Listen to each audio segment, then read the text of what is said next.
with impeachment case at this point, baka yung mga tumatakbong senador ay maapektuhan. Because the fact of the matter is that the impeachment case has become an election issue. And I don't know. Politician din naman ako, I would understand, you know? But then again, who would admit that? But I have this gut feeling. But nevertheless, I still hold on to my hope that our friends in the Senate, led by SP Jesus Codero, would reconsider and be more, I don't know, how should I say it, mas gampanan nila ang kanilang trabaho na galang i-uphold ang what is stated clearly in the Constitution. Kuya Ray, isunod ko lang. Okay ka na? Okay na si Marian? Okay, sige. Rosalie Cas from UNTV. Go ahead with your questions. Apo, bago po yung issue ko po, idugtong ko lang po sa impeachment. Kasi ang isang constitutional framer po, si Attorney Christian Monsod, challenge na po yung ihayag sa publiko kung sino ba tong mga senador na to na hindi interesado sa caucus para mapag-usapan ano ba ang magiging aksyon ng Senado dito sa usapin ng forthwith. Kasi pag pinangalanan sa publiko itong mga senador na to na hindi interesado sa caucus, po pwede silang masampahan ng kaso na paglabag sa ligang batas at ma-disqualify sa eleksyon. What is your comment on that? Do you agree? At kailangan ba talagang pangalanan tong mga senador na to na re-electionist, tumatakbo sa eleksyon para po makasuhan? Ako, this has been my consistent statement from the start. Sabi ko nga. Number one, it's a leadership call. Number one. Pero yung sa tipong pangalanan, isa-isahin, matatanda na po sila, alam na nila yun. Ang pangalawa po, leadership call is also a call to action. So, kung may call to action ka, you have a responsibility. At may responsibility po tayo sa taong bayan. Yun lang po yung comment ko dun. Hello po mga ka-viral and welcome back again to this YouTube channel. Latest update na naman tayo ngayon. Usap-usapan sa ngayon ang totoong ugnayan ni Senate President Chis Escudero at VP Sara Duterte. Marami kasi ngayon ang nakapansin na tila pinapaboran at pinapabagal ni Senate President Escudero ang impeachment trial ni VP Sara Duterte. Dahil imbis na sundin ang constitutional process na shall be conducted forthwith o immediately para sa impeachment trial na isang public official, ay tila sa June pa o July magsisimula ang impeachment trial ni VP Sara. At ito ngayon ang ikinadidismaya ng maraming netizens sa naging desisyon ni Senate President Escudero.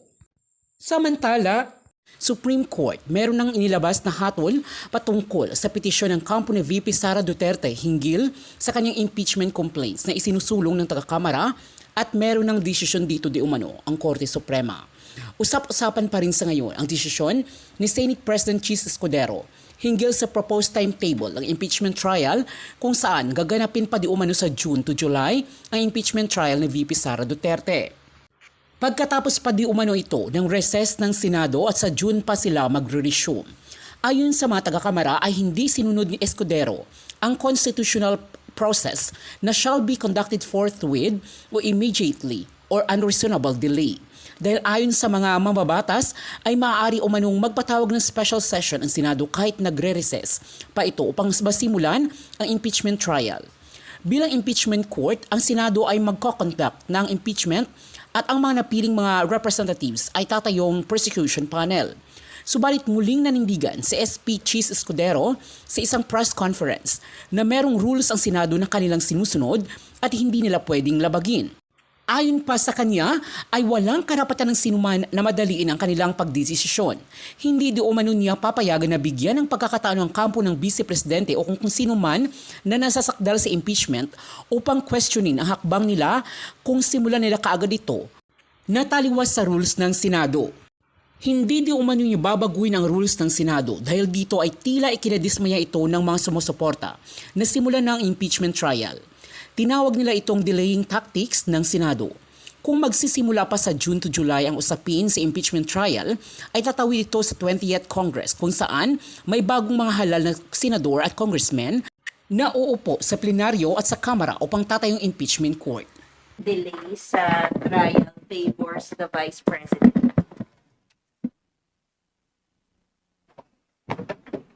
Well, baka magkaroon sila ng ano pag may extension kasi habang tumatagal, baka lalong may chances na na-explain nga ni Congressman Joel Chua to na baka may chance na may mga ebidensya mapakailaman, may mga witnesses na posibleng maharas o ma-intimidate. Pero hindi naman ako pwedeng sumagot ng specifics kasi nga hindi naman ako prosecutor. Pero yan po kasi mga reality na nangyayari.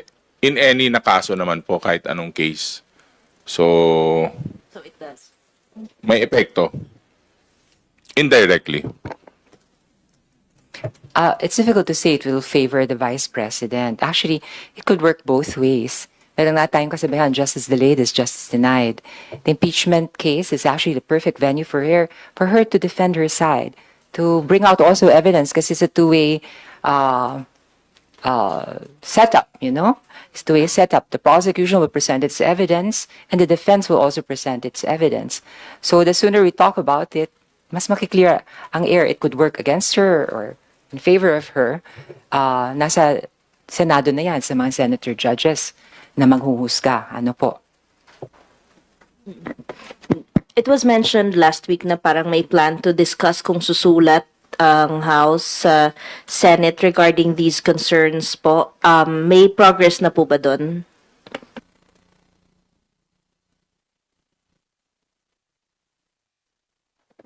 Sorry, paulit. It was mentioned last Friday, sir, 'di ba, na merong plan to discuss it, yung mga ganitong kung itong mga ganitong concerns ay i-raise before the Senate. May progress na po ba doon kung susulat po? Hindi siguro yung mga prosecutors ang pwede natin na tanungin para hindi ako updated sa yung mga ibang details eh. Medyo hindi po tayo kasama. So baka mas okay na may mga makasagot na mas Okay, sir.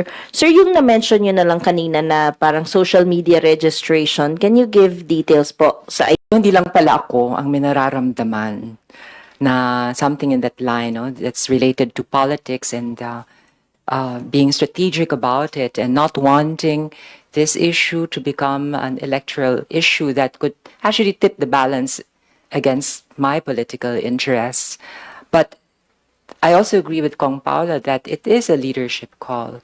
More than just the individual senators, I think it should be the Senate leadership who should set the line of direction, diba? Where they're headed. And as I said, I think the only acceptable direction is the direction of the Constitution, which is very clear about when and how this impeachment complaint should be processed. So kayo po, Congresswoman Roman, naniniwala na may paglabag si Senate President Chis Escudero sa konstitusyon dahil yun nga po, sa usapin ng forthwith shall proceed after po ma-endorse yung articles of impeachment sa Senado? At this point, it would be difficult to say kung meron talagang intentional or, I don't know, violation. Parang harsh naman kaagad to come at that judgment, ano? Our dear friend, Senator Chis Escudero, is a brilliant lawyer, and he does his own studying. We may differ in our opinions, but still, yun na nga, umaasa pa rin kami from the House of Representatives for maybe a different interpretation. Anyway, they came up with a special order, nakasaad na nga yung calendar nila sa aming panlasa, sana nga, mas maaga, no? Pero katulad nga ng sinabi ko, baka may mga practical considerations that come into place. Ako lang naman to, baka personal opinion, yung aking intuition. But I'm not saying it's true. I can't read people's minds, basically. So, mawala ng lahat, wag lang ang pakiramdam. Pero nandiyan pa rin ang pag-asa. Mawala rin lahat, wag lang ang pag-asa na pakikinggan nila ang aming suggestion. Sige, thank you po. Mag-shift lang po ako sa another topic kasi po si TML Ortega, meron po kayong nirelease na statement this morning saying Palawan is at risk if China-funded candidates will win the elections. Can you elaborate and what made you say so po? Nakita po natin na ang dami na namang kumakalat na nagsasalita na sinasabi na naman nila, they're claiming na pagmamayari na naman nila yung Palawan. Naku, isa na yan sa pinakamalaking fake news sa araw na to. So, nakakalungkot. That's why, sabi ko nga po dun sa stand natin na hindi pwede naman na hindi pro-Pilipinas yung mga boboto natin na senador. Kailangan yung malasakit saka yung dedikasyon nila para sa bansa. Napakaklaro naman po yan. Kaya yung mga medyo tikom dyan, alam na this. Hindi sila pro-Pilipinas. Kailangan ko pa ba sabihin kung kanino sila pro? 'Di ba? Yung mga pro-troll na yan, sigurado. Magkakasama lahat yan. Oh. So, ganun lang po kasimple yung stand ko doon. I mean, I have been consistent with all my statements na wag po natin bibigyan ng pagkakataon yung mga hindi pro-Pilipinas na kandidato. Kasi, yun ang dapat number 1 na criteria ng tumatakbo na senador. Kahit naman hindi sobrang galing, kahit na hindi sobrang sipag, kahit na hindi wala pang plataforma, siguro medyo makakalusot pa yung mga yun. Pero yung number 1 na criteria na hindi ka maka-Pilipinas, dapat pro-Pilipinas ka. Yun ang number 1 na criteria para sa mga senador. Can you name names, sir? Sino tong mga senatoriables at saka party list na China-funded? Hindi sila sikat eh. Hindi ko sila kilala. Oo. Yung mga medyo pro-China na maingay, hindi naman ganun. Yung mga number 40, number 50, hindi ko na pinapansin. Ha? Sa kabila. Sus naman. Kayo talaga. Hindi, pero ano kasi, hindi naman, parang dinidisguise kasi nila, puro sila bato ng issues. Sabi ko nga, di ba, plataforma bago paninira. Yung mga malalakas maninira sa administrasyon, nako, yun na yung mga, yung mga nasa baba, yung mga hindi masyado sikat, yun na yung mga pinopondohan nila. Pero ang problema, baka yung binibigay na suporta o tulong, hindi na rin nila ginagamit sa kampanya. O, di ba? Kaya matalino naman ang taong bayan, nakikita ng tao yan. Nakikita nila yung mga pro-Pilipinas na kandidato. Saka, mukhang hindi naman sila mananalo, kaya okay lang. Kaya mo na. Yun nga lang, nakakasira lang ng good vibes. Ang gusto kong sabihin, isang basic requirement na establish sa ating election laws and of course the Constitution. Ang first requirement ay dapat Filipino citizen. Hindi pwedeng dual citizen. Kailangan Filipino citizen. Pero ang pagiging Pilipino ay dinadala sa puso. And really, how can you even imagine a senator na ang loyalty niya wala sa ating bansa? So, ekis na sila. Kung gusto nila mag-start talaga ng before June 2 yung trial, o maghintay pa natin next month. Sinabi ko na yan. Wala naman sa clamor o pressure yan o palakasan ng boses. Ang sinasabi ng batas ay ang sinasabi ng batas. Unless sabihan kami ng Korte Suprema sa mandamus petition na pending ngayon, ang sinasabi ng batas at saligang batas at ng Senado sa ngayon bilang sole trier of impeachment ang siyang mananaig at hindi yung gusto ng mas nakararami lamang bagaman ito'y labag sa batas. Hindi naman porket mas mag-ingay ka, lalabagin na natin yung batas. Hindi naman porket takot ka matalo, lalabagin mo na yung batas para lang manalo ka sa eleksyon na darating. Hindi ako naniniwalang ganun yun. Kung ano ang tama ay tama, kung anong legal ay legal, kung anong naaayon sa batas ay naaayon sa batas. Sino man ang tutol dito, sino man ang mapapaboran nito. Yan ang dapat dating sundin at sundan. Sir SP, so kapag sinabi po ng SC na yung forthwith ay agad, susundin niyo, sir? Depende kung anong ibig sabihin nun.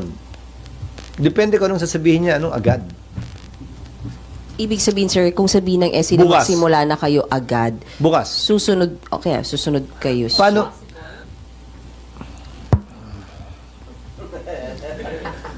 Paano nila sasabihin? Ang sabi, trial shall forthwith proceed. Trial is the reception of evidence, admission of evidence by the impeachment court. Bukas, hindi namin kayang gawin yon dahil wala pang sagot ang nasasakdal. Wala pang reply ang prosecution. Wala pang preliminary conference. So anong i-order nila sa amin specifically? Ayokong pangunahan ng korte. Kaya yung sinasabi din ng ilang prosecutors, kung pwede lang daw, bukas na mismo. Mukhang hindi nila alam ang rules. Hindi namin kayang gawin yon kahit simulan namin yung proseso nang hindi pa nare-refer sa amin. So babasahin namin kung ano man yun at pag-aaralan namin kung paano ito mapapatupad at kung kaya itong patupad. Ulitin ko, ng pang-apat na beses na, nagdesisyon ng Korte Suprema noon, nag-TRO sa Kamara, huwag niyong ituloy yung impeachment ni Chief Justice Davide. Nagbotohan ng Kamara, tinuloy pa rin nila. Nagdesisyon ng Korte, huwag niyong buksan yung foreign currency deposit account ni Chief Justice Corona. Nagdesisyon ng Senado, galangin natin, sundin natin. So, Senado pa rin bilang impeachment court ang magdedesisyon yan o Senado bilang plenaryo ang magpapasya ng bagay na yan. Kung ako tatanungin, as a general rule, marapat at dapat galangin palagi ng Senado anumang desisyon ng Korte Suprema. Pero sa dulo, pagpapasya niya ng Senado. SB, sorry, balik lang po ako on mining. Yes. Ilang years? Thank you. Ilang years na po yung pinapropose ng Senate on the extension ng Orban, sir? Extension ng? Orban po. Yung 5 years. Wala pa. Sa ngayon ay nakatalagayan sa 5 years. Ngayon, ang pinag-usapan kanina, pwede yang humaba ng 7, 8, 10 years. Pwedeng 5 years pa rin, pero subject to extension ng DNR, ng FIRB o ng DTI, or pwedeng by mineral din. Kung by mineral, ibig sabihin, gold, nickel, iron, copper, depende rin sa ganun. Bukas ako kaugnay sa bagay niyan. Sir, on the bi-mineral po, ano po yung basis of the extension po? Kasi ang gold may processing na rito. So, yung ban pwedeng immediate pagdating sa gold. Ang copper meron na, pero hindi pa kompleto yung proseso. Nickel, wala pa. Iron ore, wala. So, depende sa mineral, yung period na pwede nating bigay. Yun ang sinasabi kong bukas kami sa bagay na yan. May sasabihin ako sa iyo, Mian, mamaya. Paalala mo sa akin. 3 months pa yung hinihintay natin. Eh, lahat na-achieve na. Anong advice mo na lang sa mga... Nilahat mo naman, ako hindi. Ikaw. Baka naman ikaw lang. Baka ikaw lang. Kaya nga, ang daming kwento. Kaya nga naglalabas ng ibang kwento para maaliw kayo ng konti. Kayo naman, balik kayo ng balik. So, ano ulit yung tanong? So, with... of course, parang lalong magdadami yung clamor na magtarap o magtuloy. Ano yung advice mo na lang? It's a hypothetical question. Nadadami yan. At saka ulitin ko. Hindi kayang baguhin ng ingay mula sa anumang sektor o grupo yung nakasulat sa batas. Hindi namin babaguhin yon, depende sa palakasan ng sigaw. Hindi naman ako si Andrew E. na sinong mas malakas.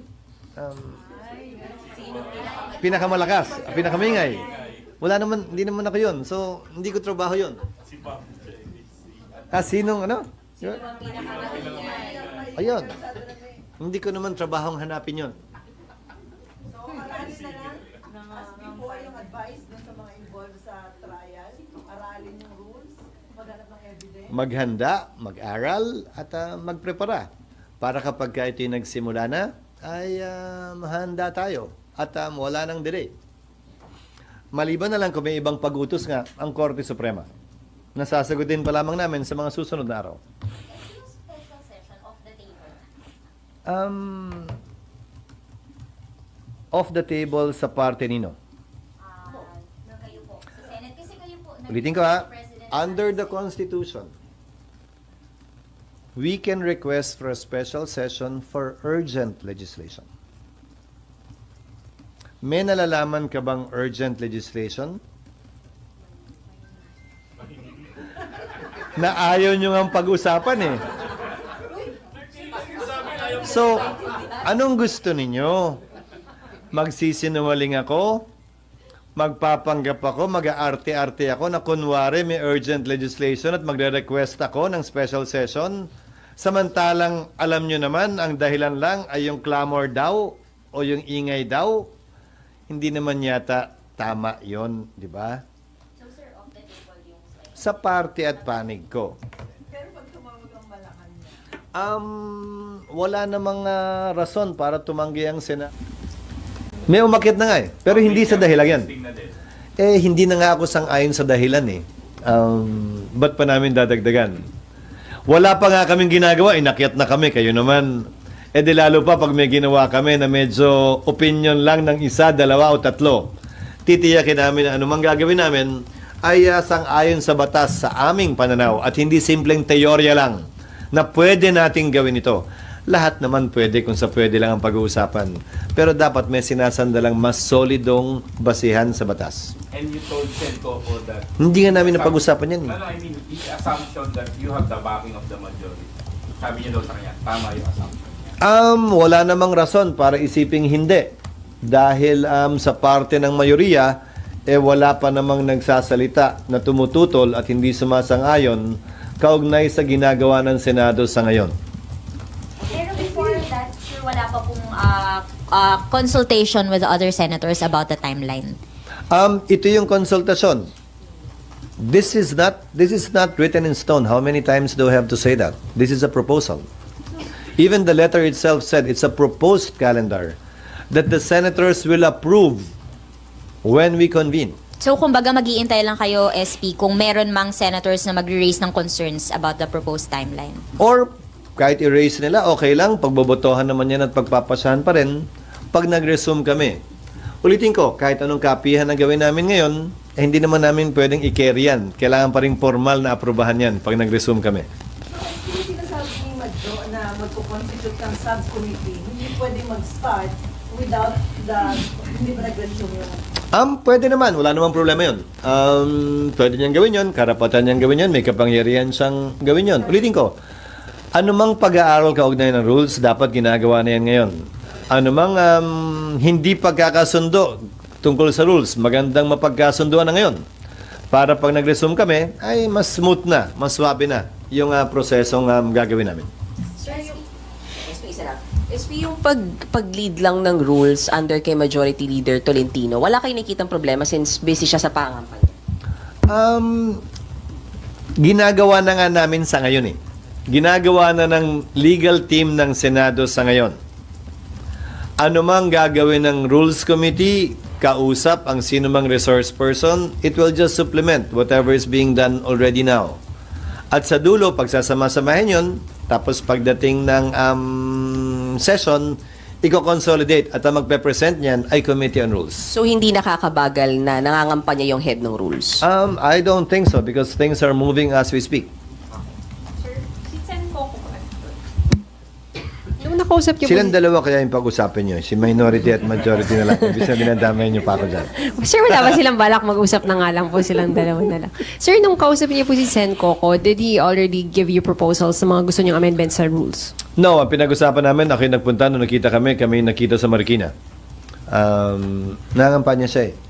So yun ang pinag-usapan namin, hindi namin napag-usapan. Walang about this? Walang about this? Ano? Nothing about it. Mga sa gilid-gilid lang. Ano yung mga salita yun?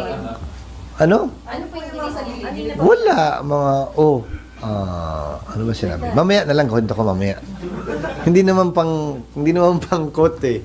Sir, hindi sir soundbite lang kasi sir, di ba parang ilang beses Nagkausap na kami. siya Basically, ang nag-request? sinabi lamang niya, na pwede kong sabihin, na sinabi niya, ay opinion ko yung binigay ko at tila suportado naman ng mayoriya yung iyong posisyon.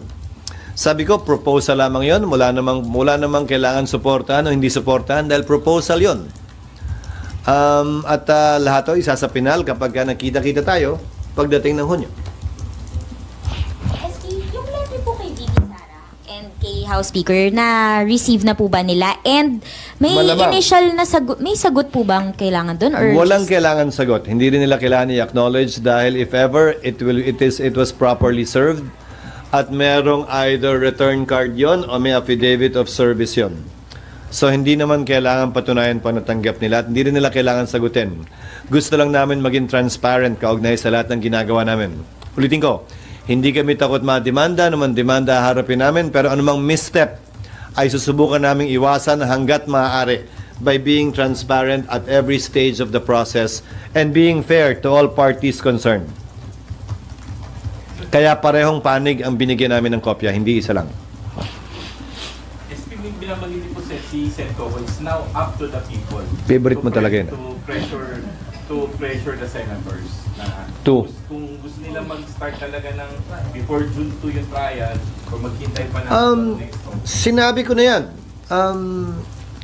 Wala naman sa clamor o pressure yan o palakasan ng boses. Ang sinasabi ng batas ay ang sinasabi ng batas. Unless abihan kami ng Korte Suprema sa mandamus petition na pending ngayon, ang sinasabi ng batas at saligang batas at ng Senado sa ngayon bilang sole trier of impeachment ang siyang mananaig at hindi yung gusto ng mas nakararami lamang bagaman ito'y labag sa batas. Hindi naman porket mas mag-ingay ka, lalabagin na natin yung batas. Hindi naman porket takot ka matalo, lalabagin mo na yung batas para lang manalo ka sa eleksyon na darating. Hindi ako naniniwalang ganun yun. Kung anong tama ay tama, kung anong legal ay legal, kung anong naaayon sa batas ay naaayon sa batas. Sino man ang tutol dito, sino man ang mapapaboran nito. Yan ang dapat dating sundin at sundan. Sir, SP, so kapag sinabi po ng SC na yung forthwith ay agad, susundin niyo, sir? Depende kung anong ibig sabihin nun. Depende kung anong sasabihin niya, anong agad. Ibig sabihin, sir, kung sabihin ng SC na Bukas. magsimula na kayo agad, Bukas. susunod kayo. Paano?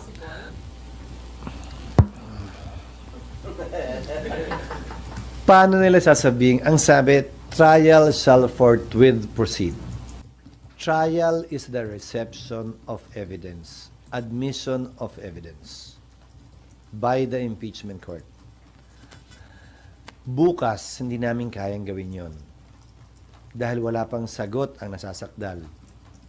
Wala pang reply ang prosecution. Wala pang preliminary conference. So anong i-order nila sa amin specifically?